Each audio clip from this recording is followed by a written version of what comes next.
We're all really just working and saving without knowing how much we actually need. We're all investing without even knowing how much is enough or how much we're gonna need when we need to retire. You better be paying attention to today's video, because in 30 years, when you don't have enough money, I'm just gonna say you should have watched that video 30 years ago. Before we even talk numbers, we need to take some time to figure out what kind of lifestyle you want when you retire. Do you want to retire with millions of dollars in the bank, where you can buy a lake house, buy a boat, enjoy a new car, whatever it may be? Or do you want to go the other route where it's just simple living, you don't want a mortgage, you want to be able to take the vacation every once in a while, enjoy the times with your family? That's going to determine how much money you need. So if you want the lavish lifestyle, you're probably going to need to work more to rack up more money for retirement. But if you enjoy the simpler life, you can probably retire earlier because you're going to need less money. So after building out an idea on what lifestyle you need to build out that roadmap to know where you're heading. There are going to be many factors that impact your retirement. The first one is actually the biggest expense that most of us have in our life, and that's our mortgage. Do you expect your mortgage to be paid off by retirement? Or do you expect to move and have a bigger house and a bigger mortgage payment when you retire? The retirement age, or when you can withdraw from your retirement accounts like the 401k and the Roth IRA, is 59 and a half years old as of today. Who knows, down the line that may change. If you expect to have the same mortgage that you do today in 30 years or whenever you plan on retiring, take that into account. That's your first expense. Next, you need to take into account how much money you're going to need for groceries,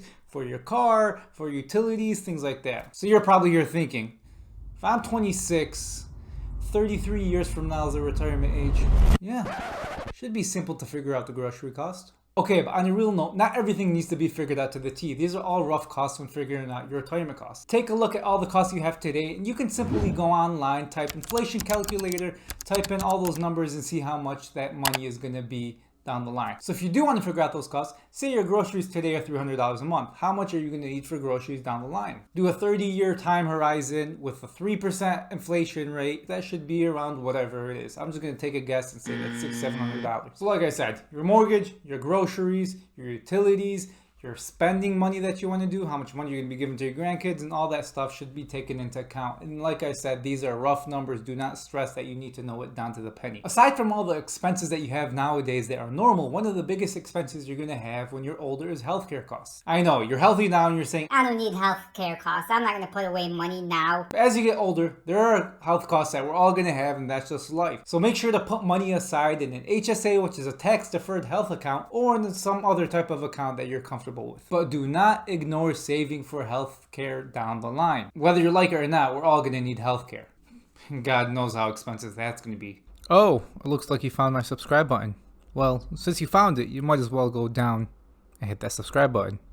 Okay, we're getting somewhere. So now we have a roadmap on what we're going to need for retirement. So now that you figured out how much money, you figured out that you don't want a mortgage when you retire, you're going to have a car payment, you're going to have some expenses, and you came up with a number $50,000, give or take. So how much money do you need invested in order to have $50,000 of income? Well, this is where I introduce my good friend, the 4% rule. Well, the 4% rule is basically a study that was done which indicates that you can withdraw 4% of your portfolio every single year, adjusted for inflation, and that portfolio will continue to grow and self-sustain itself. So let's say in year one of retirement, you have $1 million invested. 4% of that means you can withdraw $40,000. Now, in the next year, there's a 2% inflation rate. In year two, you're going to be able to withdraw $40,000, which is your original 4%, plus 2% of what you have invested. So you have $40,000 for your 4% plus $800 for your inflation adjustment. So if we said you need $50,000 of income to cover your expenses during retirement, how much money is that? Well, $50,000 is 4% of $1.25 million.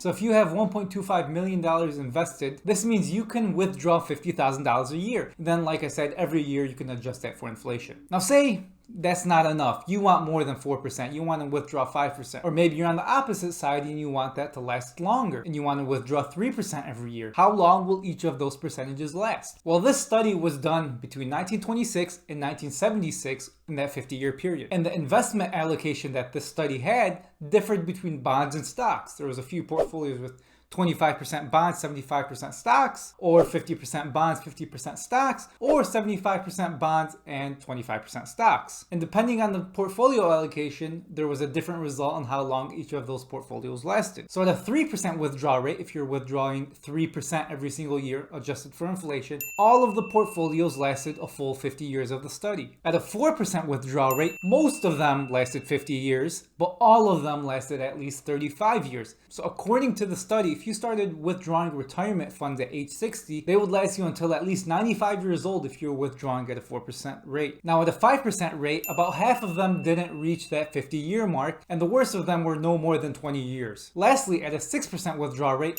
only 7 of the portfolios lasted 50 years, with about 10 of those portfolios lasting less than 20 years. So as you can see from the study, the less you withdraw in retirement every single year, the longer it's gonna last. And I mean, that's common sense. If you're taking out more cookies from the cookie jar, you're gonna run out of cookies faster. Again, all of these studies had different allocations. Stocks, bonds, however they were allocated. This study also found that the 50-50 split between stocks and bonds in the retirement portfolio was the best for portfolio longevity. Now, we know how much you're gonna need for retirement every single year. We know how much you need to have invested at retirement, which basically means we know where to go, but how do we get there from the starting point? If I'm 25, I have no idea on how much to invest every single year to get there. Let's say you're 30 years old for this example. That means you have about 30 years to reach your investing goal of $1.25 million.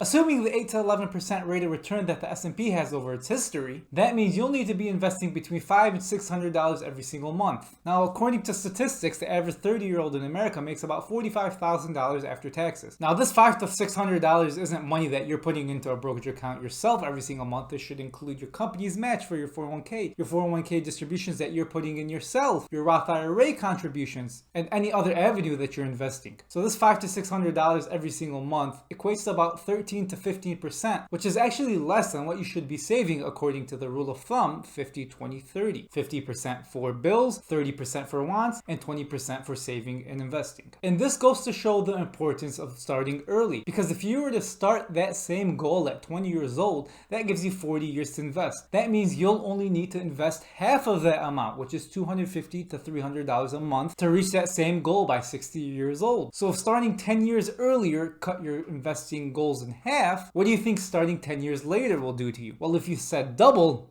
you're wrong. If you were to start investing at 40 rather than 30, that means you're going to need to invest 3 times as much every single month in order to reach that same goal at 60 years old. So if you're going to start investing at 40 years old and you want a nest egg of $1.25 million at retirement, that means you're going to have to invest $1,750 every single month. This isn't meant to scare you, but this means you guys should be starting as soon as possible, because compound interest is the 8th wonder of the world, and it can help you reach your goals that much faster. Now, where this money should be invested in, I have a whole different video on exactly where it should be invested in. You should be investing this into 401ks, Roth IRAs, HSAs. All of these vehicles will help you avoid taxes down the line legally, which grows your money even more. So if you want to know the differences between a traditional and a Roth, or a 401k and a Roth, check out the video. Let me know if you guys have any other questions. So aside from your retirement accounts and your company's matches over the year, down the line, there's also going to be Social Security.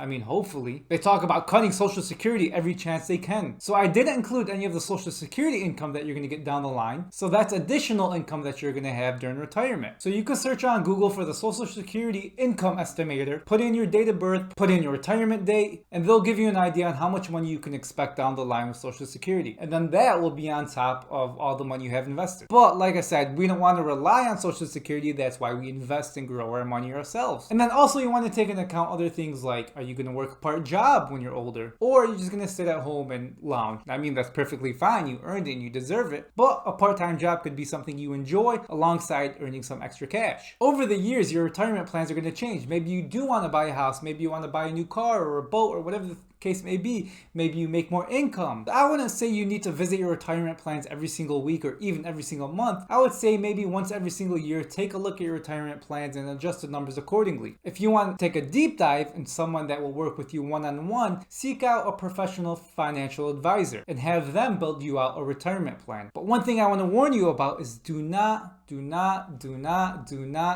pay financial advisors a percent of your income. You should be paying financial advisors a one-time fee or paying them by the hour, because those percent fees that they'll charge you, those things add up. So today we went over a few things regarding retirement. We went over a few steps on how to figure out how much you're going to need every single year during retirement. We also took a look at how much you're going to need in total invested and saved during retirement. So if you guys enjoyed this video, make sure to like, comment, subscribe to the page, and we'll see you guys in the next one.